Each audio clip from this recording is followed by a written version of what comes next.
고린도후서를 계속 저희가 설교 말씀을 듣고 있습니다. 오늘 본문에 들어가기에 앞서서 그동안 고린도후서를 통해 주셨던 하나님의 메시지들을 좀 정리해 보겠습니다.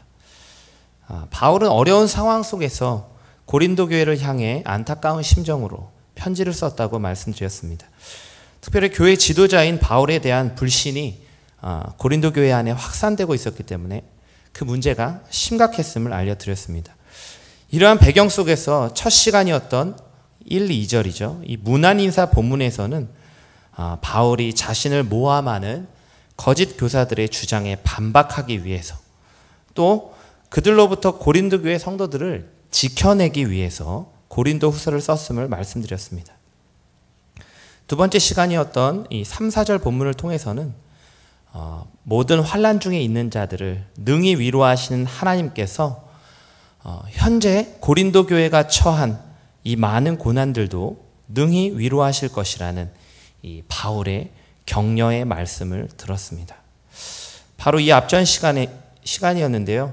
5, 6절을 통해서는 바울이 받는 고난이 오히려 고린도 성도들에게는 위로와 구원이 되고 고난을 견디게 해주는 그런 하나님의 놀라운 계획이셨음을 알 수 있었습니다. 이처럼 1장의 전체적인 맥락은 이 고난 가운데 주시는 하나님의 위로에 초점이 맞춰져 있었습니다.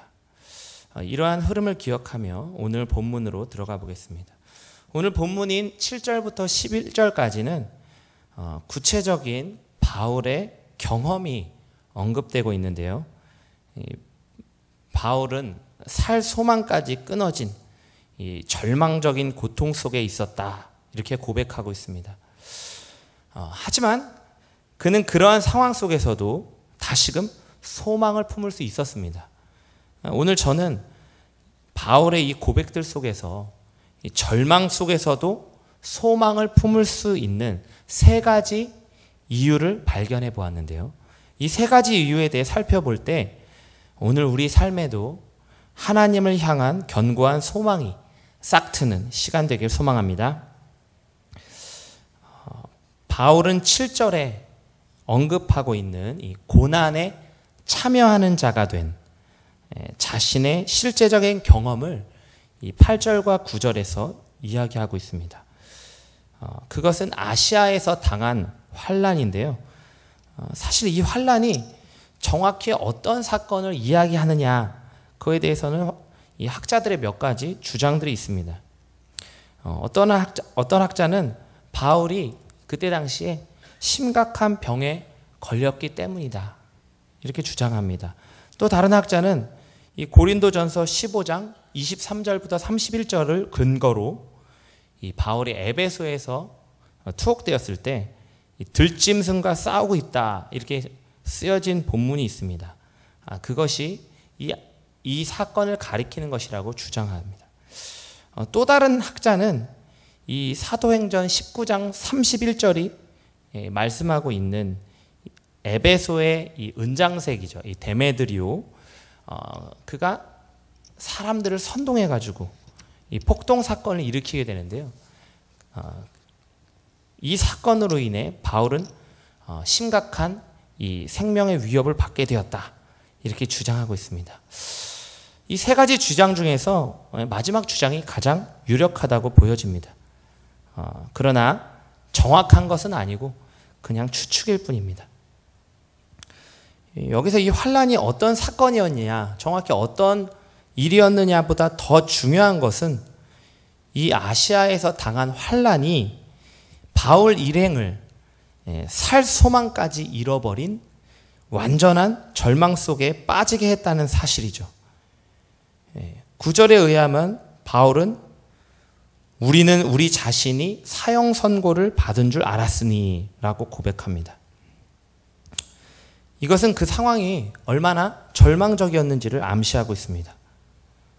하지만 곧바로 바울은 그러한 고난, 이 완전한 절망 가운데서도 다시 소망을 품을 수 있게 된 이유를 말씀해 주고 있습니다.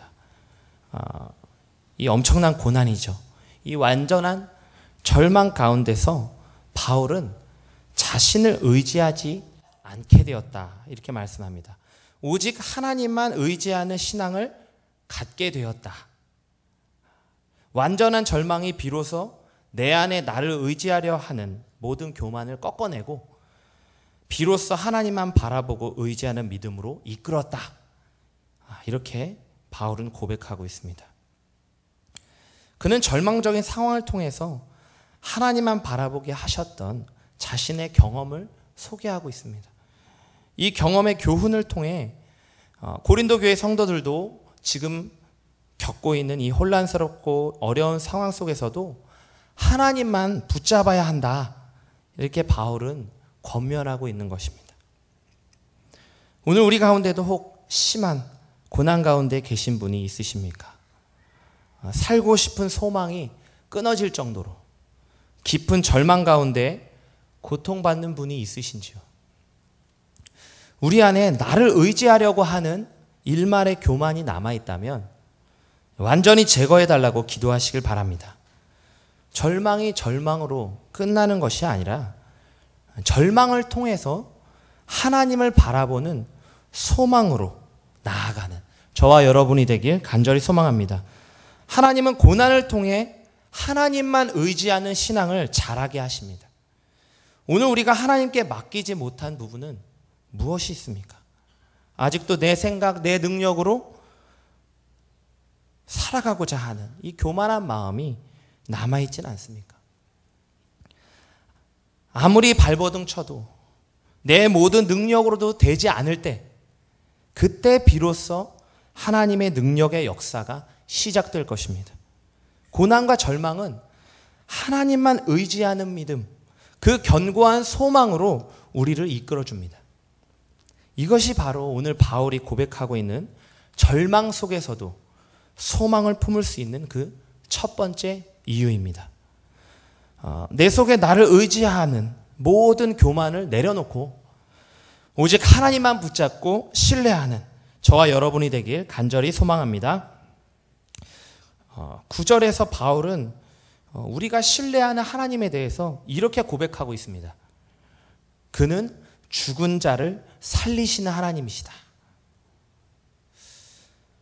바울은 살 소망이 끊어졌을 때 사형 선고를 받은 것처럼 도저히 살 길이 없다고 생각됐을 때 이것을 떠올렸습니다. 그분은 죽은 자도 다시 살리시는 하나님이시지. 이 땅에서 내가 당할 수 있는 가장 큰 고난이라고 해봐야 죽음밖에 더 있겠느냐. 하나님은 그 죽음으로부터도 다시 살리시는 하나님이시구나. 이거를 다시 한번 깨달은 것이죠. 바울뿐만 아니라 믿음의 조상이라고 불리우는 이 아브라함 역시 그 하나님을 신뢰하였습니다. 히브리서 11장 19절에 이렇게 말씀합니다. 그가 하나님이 능히 이삭을 죽은 자 가운데서 다시 살리실 줄로 생각한지라. 이 죽은 자를 살리시는 하나님에 대한 믿음은 그 무엇보다 확실한 증거로 열매 맺게 되었는데요. 그것은 바로 예수 그리스도이십니다. 그리스도께서는 십자가에 달려 죽으셨죠. 무덤에 3일 동안이나 거하셨습니다. 그러나 하나님은 그 예수님을 다시 살리셨습니다. 죽은 자도 다시 살리시는 하나님이심을 그리스도 예수의 부활을 통해서 온 땅에 알리시고 선포하신 것이죠. 바울은 다시 사신 그 주님을, 그 부활의 주님을 보았습니다. 다메섹에서 자신에게 나타나셔서 죽음 가운데서 살아나셨음을 증명하신 그리스도를 만났던 것이죠. 바울은 그 주님을 통해서 죽은 자도 능히 살리시는 하나님을 믿을 수 있었습니다. 고린도 교회 성도들의 눈에 혹 이 고린도 교회가 하나님의 생명을 잃어버린 교회, 죽은 교회처럼 보였을지 모릅니다. 더 이상 희망이 보이지 않고 교회가 교회로서의 모습을 완전히 잃어버린 것처럼 보였을지도 모릅니다. 그러나 바울은 이러한 교회도 능히 살리시고 회복하시는 하나님이심을 말씀합니다. 절망적인 상황일지라도 바울은 죽은 자도 능히 살리실 이 하나님에 대한 믿음을 전하고 있습니다. 고린도 교회 성도들에게 회복에 대한 소망을 품으라고 격려하고 있는 것이죠. 오늘날 세상 사람들에게 있어서 죽음은 끝을 의미합니다. 이 땅에서의 삶의 종착역이죠. 때문에 이 죽음은 많은 사람들에게 절망과 두려움의 상징으로 다가옵니다. 하지만 우리 그리스도인들에게 있어서 이 땅에서의 죽음은 절망과 두려움의 순간이 아닙니다. 오히려 죽은 자를 영원토록 살게 하시는 하나님, 신령한 몸으로 다시 부활하게 하실 그 하나님을 향한 소망을 낳는 관문입니다. 하나님은 죽은 자를 살리시는 하나님이십니다.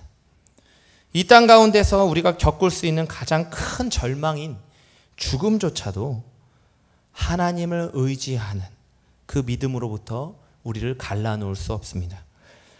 하나님은 오늘도 변함없이 죽은 자를 능히 살리시는 분이십니다. 제가 6살 때 일인데요. 지금은 그 일이 너무 어렸을 때고 기적 같은 일이라 잘 믿어지지 않지만 분명히 있었던 일입니다. 그날은 주일이었습니다. 친구와 함께 교회에 가야 할 시간에 저는 그 친구를 교회에 가지 말자고 유혹했습니다. 아시다시피 저는 담임 목사님 아들이었습니다. 그 친구는 그냥 평신도였죠. 그리고는 제가 그 친구를 꼬셔가지고 학교 운동장에서 예배 시간에 실컷 놀았습니다. 그리고 예배 시간에 드려야 할 헌금은 당연히 과자와 음료수를 사 먹었죠. 저와 그 친구는 예배 끝날 시간대쯤에 맞춰가지고 뻔뻔스럽게 버스를 타고 집 앞에서 내렸습니다. 버스 앞쪽으로 길을 건너서 이렇게 뛰어가는 저를 이 버스를 추월하던 승용차가 미처 못 보고 들이받았습니다. 저는 순간 한 3, 4m 정도 뒤로 밀려나 이마부터 땅에 부딪혔습니다. 입었던 티셔츠의 복부 부분은 너덜너덜하게 찢어졌습니다. 6살짜리 아이가 이 정도 달려오는 차에 부딪혔으면 크게 다치거나 심하면 생명의 위협도 받을 만했을 것입니다. 그런데 정말 신기한 일이 벌어졌습니다. 차에 부딪혀 나가 떨어졌던 제가 갑자기 벌떡 일어나서 다시 집 쪽으로 뛰어가는 것이었습니다. 그런데 뛰어가던 도중 배가 너무 아파서 집 쪽을 향해 큰 소리로 울기 시작했습니다. 다행히 그 울음소리를 듣고 곧바로 제 어머니가 뛰어나오셨습니다. 한편 저를 치었던 운전자는 이 차에 치인 아이가 어디 간 거야? 차 밑에 깔리지는 않았나? 이 혼미백산에서 찾고 있는 이 웃지 못할 해프닝이 벌어졌습니다. 신기한 거는 저는 이 사고 이후에 뼈가 부러지지도 않았고요.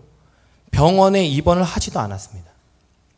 6살이었던 제 티셔츠의 복부 부분은 차에 부딪혀서 찢어져 있고 너덜너덜했음에도 불구하고 전 병원에서 겉으로 상처가 난 이 찰과상이죠. 까진 부분만 간단히 치료받고 바로 집으로 돌아왔습니다. 소위 말하는 그 당시 만병통치약인 이 빨간 약만 바르고 집에 돌아온 것이죠. 저를 치었던 운전자도 제 어머니도 저를 치료했던 의사도 기적이라고 밖에는 생각할 수 없는 일이었습니다. 여러분 이 사실이 믿겨지십니까? 제가 겪은 일임에도 불구하고 세월이 지나니까 저도 잘 믿지 못하겠더라고요. 기억이 가물가물합니다. 진짜 그런 일이 있었나? 저는 하나님이 6살짜리 저를 죽음으로부터 보호하셨다고 믿습니다. 그 하나님은 제가 6살 때만이 아니라 33살인 지금도 앞으로 제가 80세가 되어서도 저와 함께 하실 것입니다. 오늘 본문 10절의 바울의 고백처럼 그 하나님이 저를 사망에서 건지셨고 지금도 건지고 계시며 앞으로도 건지실 것입니다. 그분은 사망으로부터 지키실 뿐만 아니라 죽은 자도 살리시는 분이십니다. 그 하나님이 여러분과도 함께하고 계십니다. 그분은 여러분들도 이제껏 사망에서 건지셨고 지금도 건지고 계시며 이후에도 건지실 것입니다. 하나님을 어떠한 분으로 믿고 계십니까? 그분을 그냥 내가 처리할 수 없는 일을 처리하실 수 있는 분, 그 정도로 믿고 계시지는 않습니까? 하나님은 그 정도의 분이 아니십니다. 그분은 죽음을 주장하실 뿐만 아니라 죽은 자도 능히 살리시는 분이십니다. 오늘 우리는 그 하나님을 믿는 자들입니다. 오늘 내가 죽을지언정 그 죽음을 두려워하기보다 죽은 자도 능히 살리시는 그 하나님을 믿으시길 바랍니다. 오늘도 사단은 우리를 자꾸만 죽음의 절망으로 내몰려고 합니다. 죽음에 대한 공포와 두려움으로 우리를 사로잡으려 하죠. 하지만 죽은 자도 살리시는 하나님, 그분에 대한 믿음과 신뢰로 살 때 어떤 절망 속에서도 우리는 소망을 품게 될 줄 믿습니다. 이것이 바로 오늘 바울이 이야기하고 있는 절망 속에서도 소망을 품을 수 있는 두 번째 이유입니다. 부활하신 그리스도를 바라보십시오.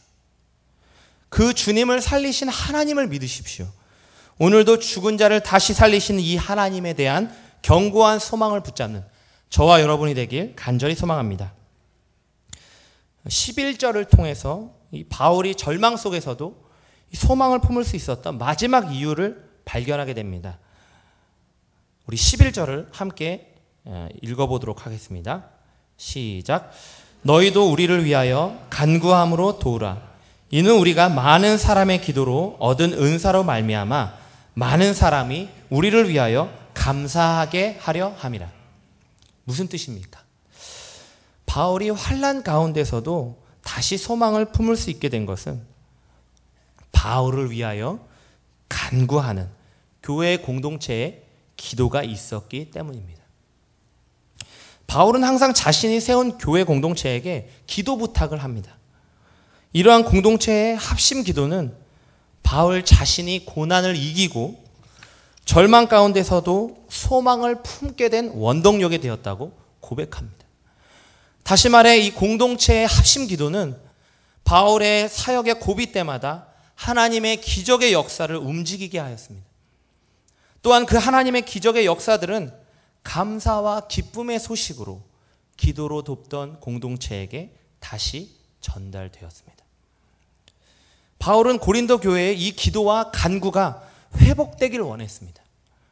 그로 인해 다시금 감사가 넘치는 기도 공동체가 되길 소망했습니다. 그는 고린도 교회가 고난과 절망 속에서도 다시 소망을 품기 위해 먼저 기도로 돕는 공동체의 모습을 회복해야 한다고 말씀하고 있는 것입니다. 오늘 우리는 얼마나 기도하고 있습니까? 나를 위해서뿐만 아니라 내가 간구해야 할 내 주변의 사람들을 위해서 기도하고 계십니까?